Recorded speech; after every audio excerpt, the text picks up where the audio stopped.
I guess you get this a lot, but when I first picked it up, I went, what the hell? Yes. I get it all the time. I mean, and that's a good thing, because when you see, I mean, there's so many things that are weird about it, very strange, that it's on that coast. First of all, that China would have gotten here, because it's something we can't conceptualize. We can't imagine that issue, that China could have had the power, had the ability, had the naval strength to ever do that. It's the first step, and then that it would be on that side of the coast rather than the Pacific side. So there's so many things that suggest that this just couldn't be. And that really is the biggest mountain I've had to climb with people. I mean, the first thing I have to make people understand, or allow people to understand, that China could have done this. They had the naval power, they had the bureaucracy, they had the education and training, they had the search for glory, or the striving for glory at that time in that period in their history, that epoch, and they had the ability, they had the desire. They could have done this. Let's start out with you walking up a hill. It didn't seem like a difficult hike that day. It was late morning, early afternoon. So I started hiking, and it was a difficult hike. I thought, well, there's no way that someone would have come up here. And then, just as I was giving up, I found what I thought was a path. And I thought, well, okay, it's an old forgotten path. And I had to be back that evening, so I started walking down it. And as I was walking down it, it became very obvious that this was not a forgotten farmer's path or an old logging road, because there were, not in all places, but there were the remains in certain places of stone walls.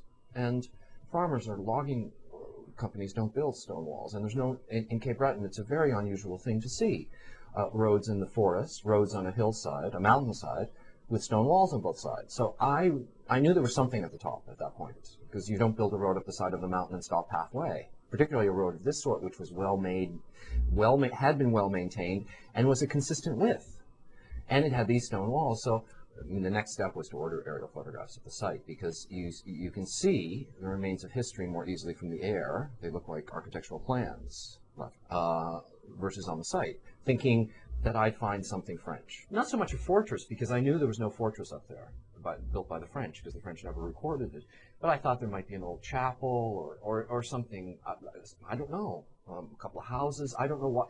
I had no idea what I'd find, but I figured it was going to be something French. But I had the time in my hands, and I thought, well, I'll travel this road, so to speak. What's so convincing about the book is that you don't start off with some, hey, I wonder if the Chinese discovered Cape Breton first, but it's almost like a process of elimination. You kind of go, well, English, no, that doesn't work. French doesn't work. Portuguese doesn't work. You're going down to the Vikings. You're going through a list of possible suspects. It reads, as you know, a bit like a detective novel, because you start with the early the early sources, the Portuguese or the English. Could they have done it?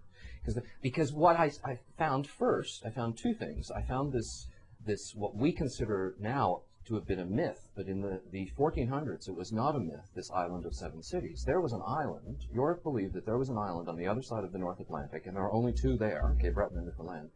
And this one island had 7 cities. It had a king, it had a library, it had great gardens, people who could discuss politics and history. And this was a very real place to these people. They sent out, the governments of both Portugal and England sent out navigators looking for it. So that raised sort of a red flag. And so rather than go back to John Cabot, I went right back to the early 1400s and started to look, okay, who could have been here?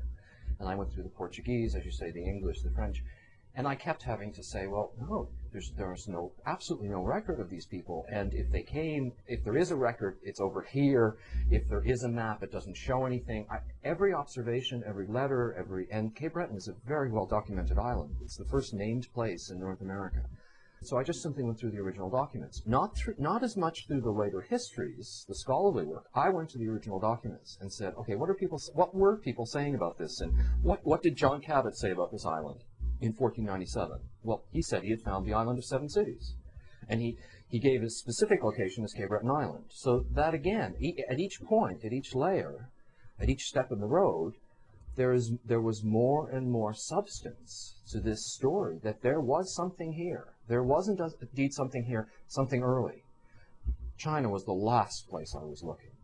I'm an architect and taught architectural history, and I realized fairly quickly that plan I was looking at that was Chinese.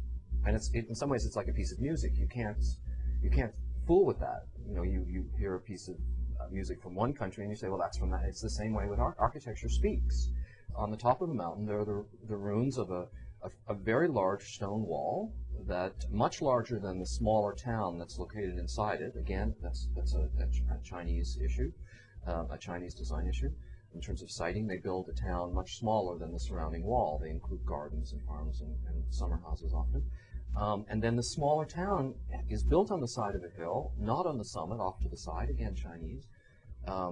And into the hill have been constructed these regular rectangular stone platforms.